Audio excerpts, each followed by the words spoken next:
The Girl in the Red Cloak. Once upon a time, at the edge of a quiet village, there lived a young girl everyone loved.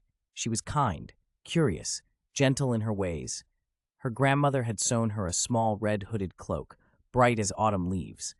The girl wore it everywhere. Soon no one called her by her real name anymore. They called her Little Red Riding Hood. She loved listening to stories, helping her mother, and wandering near the forest's edge, never too far, but always close enough to feel its whisper.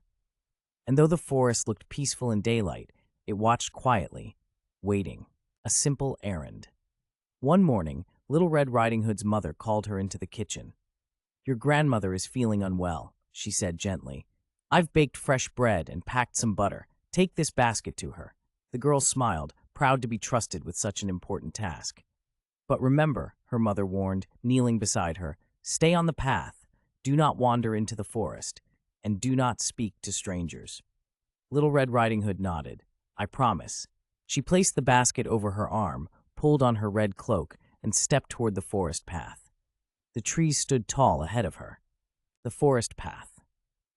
The forest was quiet as she walked. Sunlight slipped through the leaves in golden patterns. Birds sang softly above. The path was narrow but clear, winding between tall trees and mossy stones.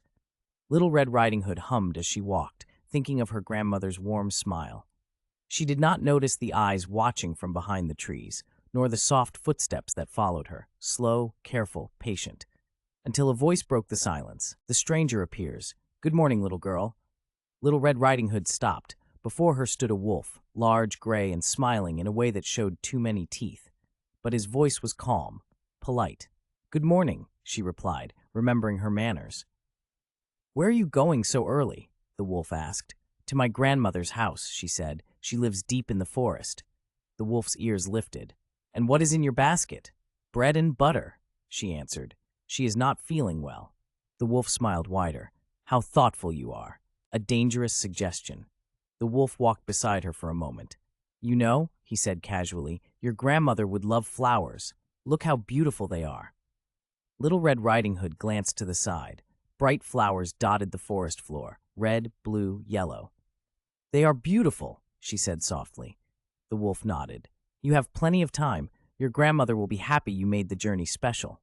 She hesitated. Her mother's words echoed faintly in her mind. But the forest looked safe, and the wolf seemed friendly. "I'll just pick a few," she said. The wolf bowed slightly. "I'll take a different path," he said. "I know a shortcut." And with that, he disappeared into the trees. Among the flowers, Little Red Riding Hood stepped off the path. She picked flowers carefully, humming again as minutes passed. One flower became many. She didn't notice how quiet the forest had grown. The birds had stopped singing. Far away, the wolf ran, fast and silent, toward a small house deep in the woods. The grandmother's door. The wolf reached the cottage first. He knocked gently. "Who is it?" a weak voice asked from inside. "It's Little Red Riding Hood," the wolf said, changing his tone. "I've brought you bread and butter." The door opened just a crack. That was enough. The forest swallowed the sound that followed. Moments later, the wolf put on the grandmother's nightgown and cap, climbed into her bed, and pulled the blankets high. He waited, a strange greeting. Later, Little Red Riding Hood reached the cottage. She knocked. "Come in, dear," came the voice. She stepped inside. The room was dim. Her grandmother lay in bed, the covers pulled up to her chin. Something felt wrong. "Grandmother," she said slowly, "what big ears you have." "All the better to hear you with," replied the wolf. "And what big eyes you have. All the better to see you with." Her voice trembled now. "And grandmother, what big teeth you have." The wolf smiled. "All the better to—" The wolf revealed. "Eat you with!" The wolf leapt from the bed. Little Red Riding Hood screamed and ran. The door flew open as she burst outside, her basket falling to the ground. Her scream echoed through the trees, and someone heard it, the hunter. A hunter passing through the forest heard the cry and rushed toward the cottage. Inside, he saw the wolf. Without hesitation, he acted. Soon, the danger was gone. The grandmother was freed, shaken but alive. Little Red Riding Hood ran into her arms, crying with relief. The hunter warned them both. The forest is not always what it seems. They thanked him deeply.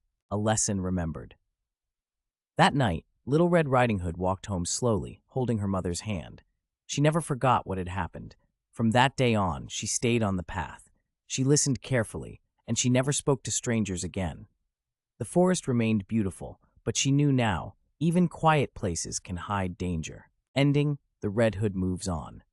Years later, villagers still spoke of the girl in the red cloak, not as a warning, but as a reminder that courage matters, that lessons learned can last a lifetime, and that even the smallest traveler must be careful where they wander. And so the forest watched her pass, this time wisely.